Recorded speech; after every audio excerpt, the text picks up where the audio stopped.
That's right. It looks like Synology are definitely going down the lock-in route. It appears that the Synology 2025 series of devices, and presumably long-term moving forward, are going to be locked in on their own drives. Now, I keep using that word locked. It's a bit of a negative word, so I'm going to stop saying it from this point forward, but I think we have to at least acknowledge that if Synology is now seemingly going down this route with their newer generation of devices are only going to be compatible with their own storage drives, that is going to send quite a ripple through a lot of existing Synology users right now who are considering buying the 2025 series of devices. We've actually talked about a lot of them in the last few weeks, but we'll get to that in just a moment. As you can see, this is a story here. This is on Cashy's blog, but there's also another story here on ifun.de, pretty much detailing the same thing. That Synology is pretty much going to be going down that road of the DS925 Plus, the DS1525 Plus, and all of those devices that we've been talking about for the last few months in those last kind of semi-official leaks. Looks like they are only going to be using their own drives. Whether this is going to be a lock-in at the BIOS level, or this is going to be something we've already seen before, such as we've seen in DSM7, 7.1 and 7.2, where their systems, you could use third-party drives, but it would come up with a warning. The indication here seems to be that you're not even going to be able to use a lot of those features, or use the whole of the storage capabilities of the system if you use non-Synology drives. Now, both articles seemingly indicate a press release going out from Synology I've not seen, but I presume it is one that's going to be public relatively soon.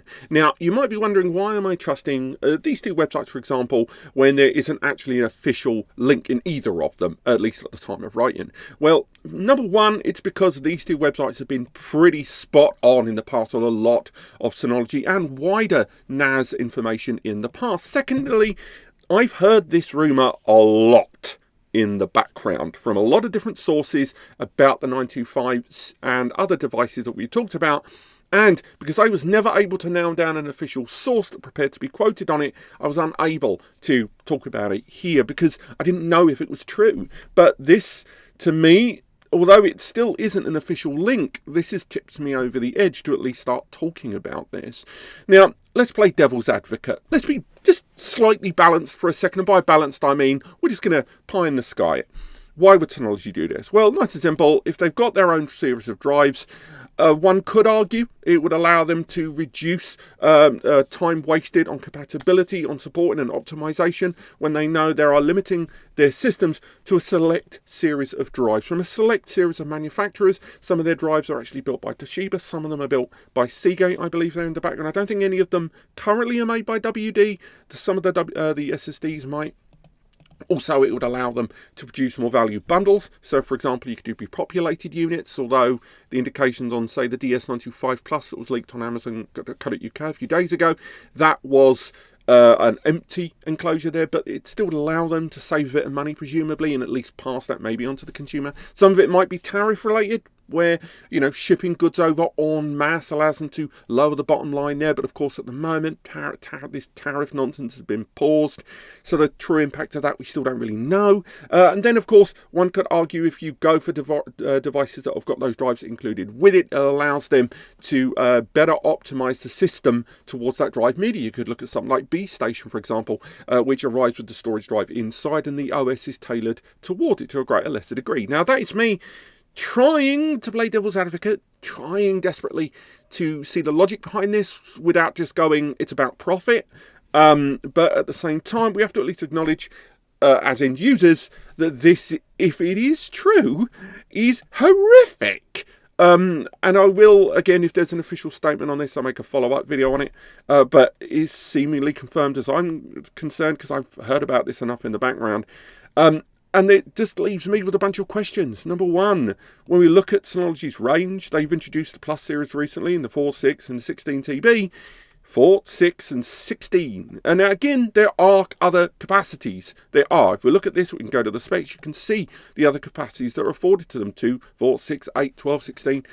But there's still other spaces in between that. And there are going to be users that are looking at 18, 20, 22 and soon to be 24 TB drives. And of course, at that point, you're looking at the enterprise drives where they have introduced a 20 TB drive. But you're kind of stuck with that 20. You can't go higher currently, and no doubt Synology will include a larger one, but also their enterprise series of drives are a little bit more expensive than some of the other options in the market. The value series is actually quite well priced, to be fair, but the enterprise ones less so. And also, not only is there not the range of capacities that many users would like, but on top of that, when you want to go, say for Synology's drives, you're going to be limited to that one vendor, that one availability point. Which leads me to the other problem, and that is to do with the drives that are going to be compatible even within Synology's own range. Now, what do I mean by that? If we look at the compatibility of something like this, the DS225 Plus, which, by the way, they say won't be affected. I should have added that earlier on. Older generation devices are still going to support an existing slightly broader range of drives and the compatibility. But when we look at this system, we go for the internal drive. We'll find hard drives to go inside. And as we can see, it's listing those enterprise drives now. Now, there was a time that Synology didn't allow for enterprise drives to appear on their own range of choice drives. You had, if you looked at the more value series devices, they didn't actually include enterprise grade drives. They've now added those in. Now, when it comes to the more value series, you know, we talked before about if Synology is going to kill off the J series because of B Station, but I don't quite like this idea.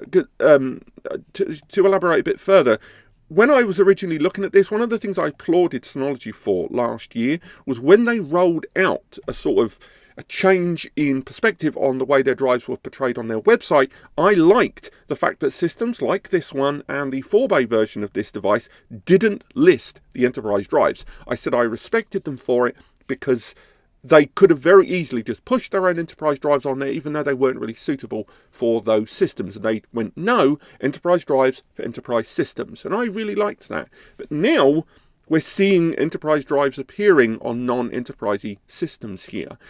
And that, to me, again, leverages more towards that little profit margin there. And I don't quite like the taste of that. Which leads me on to another point. When we look at a lot of these drives, we talked mostly about hard drives up to this point. But what about SSDs? For example, that Slim series, the DS625 Slim that was talked about again in that initial reveal, unofficial reveal over on Hot Chip that we talked about before, utilizes 2.5-inch drives. And according to these articles, if all of the 2025 series devices are only going to support Synology Media, currently that only allows for Synology's enterprise SSDs, which would be overkill in the extreme for the kind of durability level of these drives inside an Intel Celeron 2019-2020 powered 6-bay compact NAS system. It's just wild. And that's before we even get onto the SSDs, with Synology's own range of SSDs arguably not being as high performance as some of the other options out there. No doubt Synology will rectify this and produce some more, mid-tier SSDs for people to use in storage pools and caching, but right now their drives, although they're highly durable, the performance is not great on these, and they still don't have an M2 NVMe flash system as well. But hopefully they will remedy that. We'll see it at Computex, no doubt. Bottom line, I'm going to stop this here because until we see an official press release, there's only so far I can get angry about this. But at the same time, this feels legitimate. I've heard stuff in the background and now I'm seeing it in the foreground. This is disappointing. I understand from a profit point of view, but I find it very difficult to approve of this at all in terms of what this means for that £500 to even £2,000 buyer, with that flexibility being horrifically reduced. And unless Synology can produce some fairly detailed information with regards to the advantages of their own media versus third parties out there for the user experience, this feels like an HP decision being forced on a Dell laptop user. It feels quite pushy, and I'm not a big fan of this, but maybe this is arse about face, and if it is, I will make an apology video. But for now, I just wanted to share this with you because I think it's something we need to discuss and Synology needs to open up about if indeed it is true. Let me know what you think in the comments. I'm sorry about the shouty nature of this video. Full disclosure, I'm about to take my niece to the hospital. Nothing bad, don't worry, but it just meant I wanted to get this video done before I'm going to be away for a few days. But thank you so much for watching. I look forward to talking to you about it below. See you in a bit.